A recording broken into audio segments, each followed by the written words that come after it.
ketika saya baca dan setiap malam bisa merasakan bismika rabbi wada'tu jambi wa bika arfa'hu fa in amsakta nafsi farhamha. Ketika saya baca fa in amsakta nafsi farhamha, saya bisa merasakan ketika Allah wafatkan saya malam itu, dan saya sangat memohon rahmatilah aku ya Allah. Ketika saya sendirian saat dimandikan, saat saya sendirian saat saya dikuburkan, saya sendirian saat disalati, saya sendirian saat dihisab, saya sendirian saat menghadapi munkar nakir, saya sendirian saat mereka mengucapkan man rabbuka, ma dinuka, man nabiyuka. Kalau bukan rahmatmu ya Allah, saya tidak akan bisa apa-apa. Saya tidak bisa nyaman, saya tidak bisa selamat, saya tidak bisa bahagia. Bagaimana kuburan yang sempit dan gelap bisa menjadi kun fayakun raudhatun min riyadil jannah, taman dari taman surga. Bahkan Allah tunjukkan posisi kita di surga. Makanya seorang hamba yang bisa melihat posisinya di surga, dia berteriak, ya Allah, aqimis sa'ah, segerakanlah datangnya hari kiamat.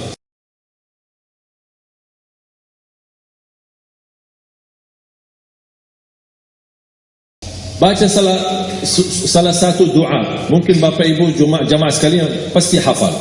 Doa tidur dan doa bangun tidur. Doa tidur bismikallahumma amutu ahya. Ada banyak berbagai macam riwayat, tapi singkatannya bismikallahumma amutu ahya. Kemudian doa bangun tidur, alhamdulillah alladzi ahyana ba'da ma amatana ilaihi nusyur. Yang membuat saya penasaran, kenapa di judul doa namanya doa bangun tidur, doa tidur, tapi di dalam doa tidak ada istilah bangun tidur. Justru yang ada hidup dan mati. Membuat saya berfikir, apa maksudnya bismikallahumma? Seharusnya bismikallahumma tidur dan bangun. Alhamdulillah yang telah membangunkan sesudah tidur. Kenapa ada hidup dan mati? Ingin saya mencari tahu sampai saya menemukan sebuah hadis yang sahih. Alhamdulillahilladzi radda ilayya ruhi wa afani fi jasadi wa adina li bi dzikri. Ini menjadi doa yang kedua, doa bangun tidur. Ketika saya baca alhamdulillah yang telah kembalikan ruhku, berarti ruh kita di mana saat tidur? Wa afiyat di jasadku, dan diizinkan untuk bisa mengingat Allah Subhanahu wa taala. Membuat saya tambah penasaran, kenapa di saat tidur Allah disebutkan kata hidup dan mati, bukan kata bangun dan tidur. Membuat saya jari dan gali tahu, mencari tahu, tidak menemukan hadis-hadis yang bisa menjawab penasaran saya.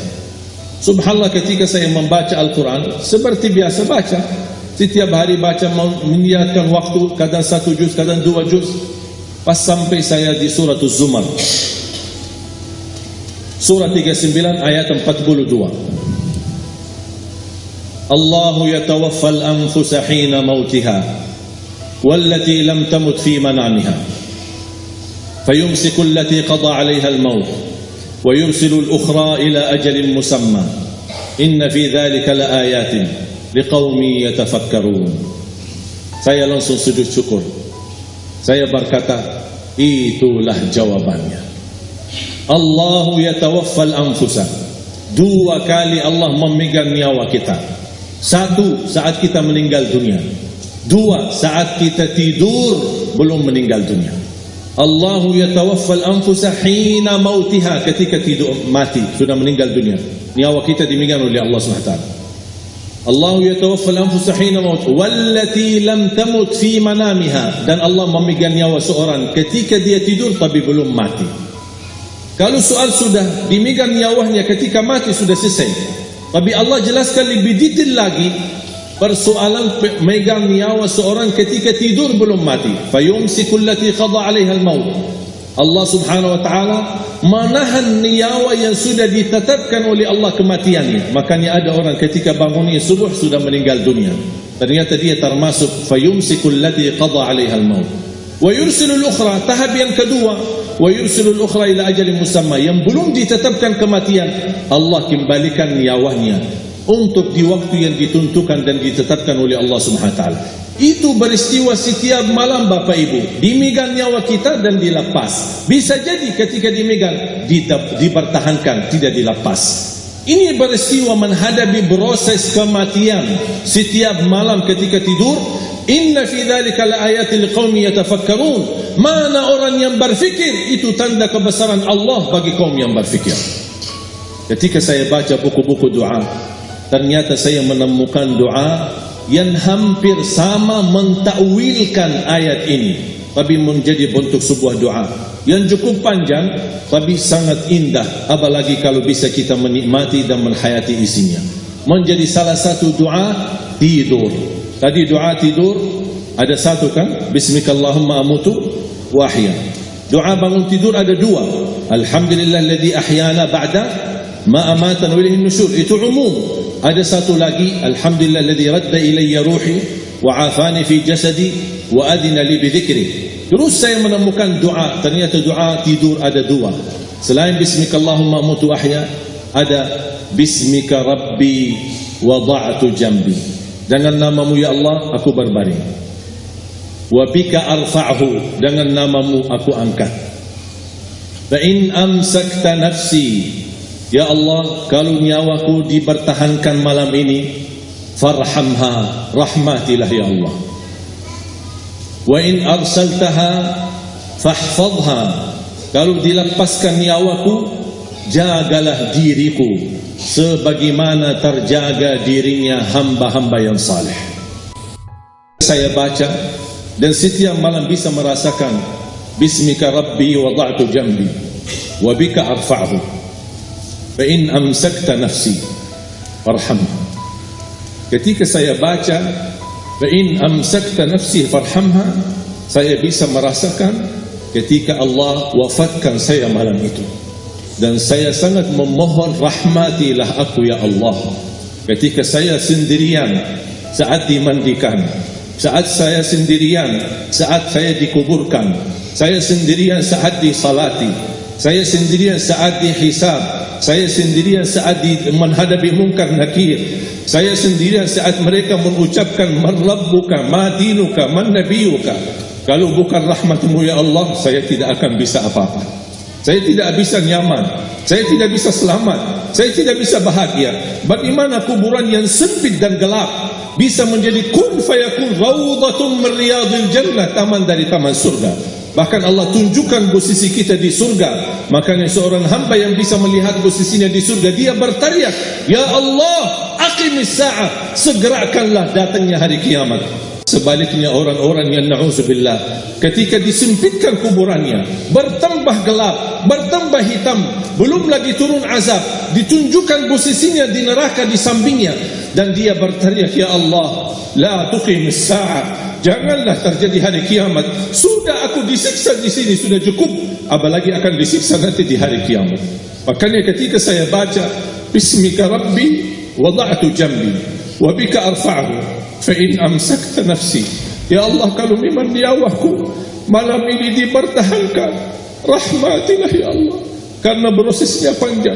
Ketika Utsman bin Affan disebutkan surga dan neraka, tidak pernah nangis. Tapi ketika dibahas kuburan, 3 malam tidak bisa tidur.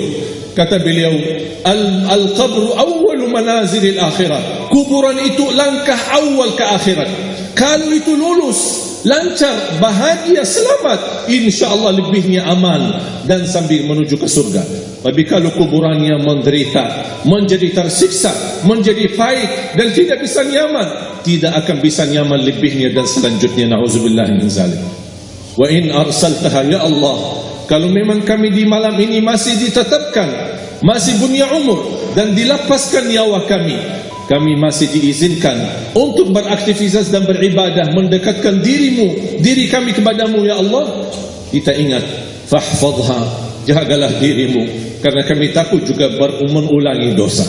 Kami takut lagi mengulangi kesalahan. Kami takut menjadi orang yang suka selalu masbuk atau ketiduran dari salat. Kami suka terlalu banyak kelemahan dan kebodohan kami. Kami tidak mau ya Allah. Jagalah diri kami sebagaimana terjaga dirinya hamba-hamba yang saleh. Wallahi jamaah sekalian, saya usulkan kalau bisa hafal doa ini, karena sangat indah. Hayati maknanya, dalami isinya, agar kita tidur dan kita merasakan tergantung diri kita dengan rahmat Allah Subhanahu wa ta'ala. Kalau memang mati malam itu, kita insya Allah dirahmati Allah. Kalau kita masih punya umur, mudah-mudahan kita terjaga untuk bisa menjadi sebagaimana hamba-hamba yang saleh. Jamaah sekalian, kematian itu jauh lebih dekat daripada titik nafas kita setiap hari. Bahagialah seorang yang bisa sisahkan amalannya, yang bisa membuka buku amalannya walaupun dia mati, tapi terus disalurkan pahala, sedekah jariahnya tidak terputus. Sepengalaman saya, dan saya belajar, tidak pernah saya menemukan amalan sehebat untuk mendukung dan mewakaf Al-Quran. Al-Quran untuk dibelajari, Al-Quran untuk dihafal. Saya memiliki harapan yang sangat tinggi, insya Allah Indonesia sepanjang apapun kegelapan, sepanjang apapun kegelapan kezaliman, sepanjang apapun kehilangan keadilan, insya Allah akan datang satu saat terbitnya matahari adil, dan insya Allah Indonesia akan menjadi negara Al-Quran. Saya bisa meyakinkan gitu karena saya telah merasakan bagaimana di Turki. Turki negara sekuler yang ratusan tahun serangi Islam, ratusan tahun menabaikan Islam, tidak boleh kumandangkan azan dalam bahasa Arab, tidak boleh ada rumah tahfiz, tidak boleh ada pesantren, tidak boleh belajar agama, tidak diberikan anak-anak kita bisa belajar dengan sendirinya Al-Quran. Semuanya dilarang dengan keras, bahkan terancam orang-orang yang melanggar aturan itu.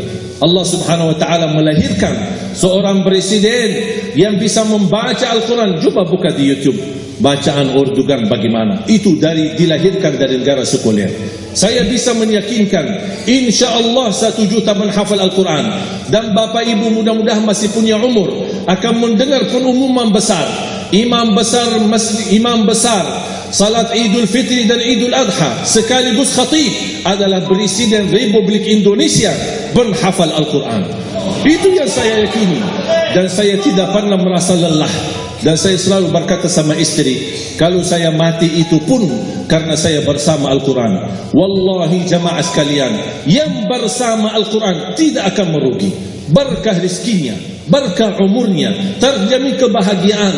Allah Subhanahu wa ta'ala hanya minta satu, berkenan bersama Al-Quran di dunia. Apa yang kita dapat? Apa yang akan dibalas?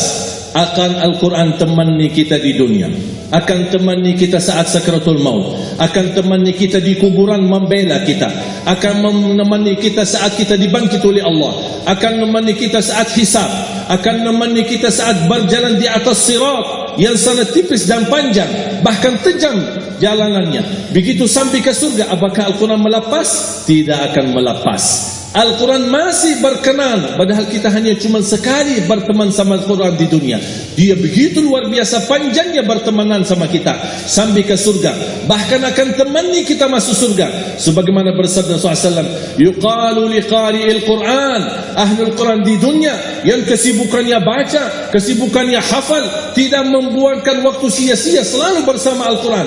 Allah suruh dia, bacalah dalam surgamu, naik derajatmu, baca, naik lagi, tambah lagi baca, naik lagi, sampai di posisi mana pun anda berhenti baca, disitulah posisimu di dalam surga. Bagaimana kata Siti Aisyah di riwayat Imam Muslim, jumlah tingkatan-tingkatan dalam surga Allah sesuai jumlah ayat Al-Quran. Oleh karena itu tidak ada yang lebih tinggi di dalam surga Allah daripada Ahlul Quran. Cukuplah bahagia Ahlul Quran ketika di hari kiamat dipanggil, semua manusia dibangkitkan oleh Allah. Malaikat memberikan pengumuman, mana Ahlul Quran? Berdiri, rapat, berdekatan. Mereka maju, mau bawa kami ke mana? Kalian terpilih menjadi orang yang terdekat sama Allah, karena Ahlul Quran adalah keluarga Allah Subhanahu wa ta'ala. Bukan hanya kita sendiri yang mendapatkan anugerahnya dan manfaatnya, semua keluarga kita, termasuk orang tua kita dan orang yang ada di sekitar kita. Makanya jemaah sekalian, kalau anda gagal penghafal Al-Quran, anakmu pun gagal penghafal Al-Quran, jangan sisahkan walaupun saham menjadi saksi baik di hadapan Allah. Ya Allah, saya belum hafal, anakku gagal penghafal Quran, tapi insya Allah hartaku, usahaku, pikiranku, tenagaku bisa terus memperjuangkan Al-Quran. Apa saja, ya Allah, insya Allah menjadi saksi baik. Dan nanti di hari kiamat, insya Allah kita bersama Ahlul Quran mendapatkan syafaatnya Al-Quran di hari kiamat. Kita sangat membutuhkan ayat-ayat yang dikumandangkan ketika meninggal dunia. Insya Allah setiap satu huruf akan disalurkan 10 kebaikan.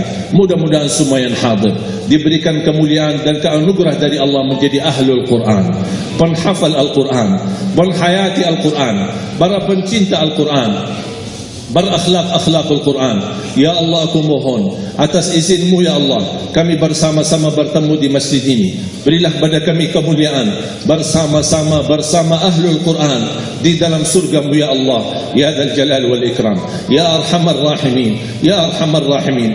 Anugerahlah kepada kami anak dan keturunan penghafal Al-Quran, anak dan cucu penghafal Al-Quran yang mampu menjaga nama baik keluarga kami, yang mampu membanggakan kami di hadapan-Mu hari kiamat, yang mampu menghadiahkan mahkota untuk kedua orang tua kami. Birahmatika ya Arhamar Rahimin. Ya Allah, maafkan kalau kami tidak berhasil menjadi penghafal Al-Quran, tapi ya Allah, kami kurbankan nyawa kami, harta kami, usia kami, tenaga kami, pemikiran kami, ilmu kami untuk Al-Quran, agar Indonesia ke depan menjadi negara Al-Quran, agar Indonesia menjadi contoh terbaik untuk mata dunia, agar bisa kita melahirkan. Karena saya meyakinkan ya Allah, dan kami semua meyakinkan, terjamin masa depan Indonesia baldatun thayyibatun wa rabbun ghafur kalau selalu bersama Al-Quran. اغفر لنا ولوالدينا ولجميع المسلمين والمسلمات والمؤمنين والمؤمنات الأحياء منهم والأموات. ربنا آتنا في الدنيا حسنة وفي الآخرة حسنة وقنا عذاب النار. وصلى الله على سيدنا ونبينا محمد وعلى آله وصحبه وبارك وسلم والحمد لله رب العالمين. سبحانك اللهم وبحمدك أشهد أن لا إله إلا أنت أستغفرك وأتوب إليك.